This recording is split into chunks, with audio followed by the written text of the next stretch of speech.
Okay, you guys, like I told you guys, we were gonna show you every single step of what we're gonna do.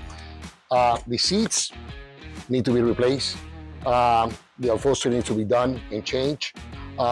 Fortunately enough, we have it in stock. We have a nice set of seats in beige and black, and we're gonna go that route since the dashboard is black with beige. The armrest needs to be replaced. We already, as you can see up here, we already have a replacement on there. I'm gonna tell you, like I said, I'm gonna give you a list of everything and how much everything costs. Obviously, there's a price for the seat, for the armrest. The armrest needs to be changed. We're gonna change the seats. We're gonna change the seals on it, and because these ones are pretty rough, and change the armrest. And also the door panel inside here needs to be replaced. We're gonna replace that also. So just to give you guys an update of what we're doing today to this car.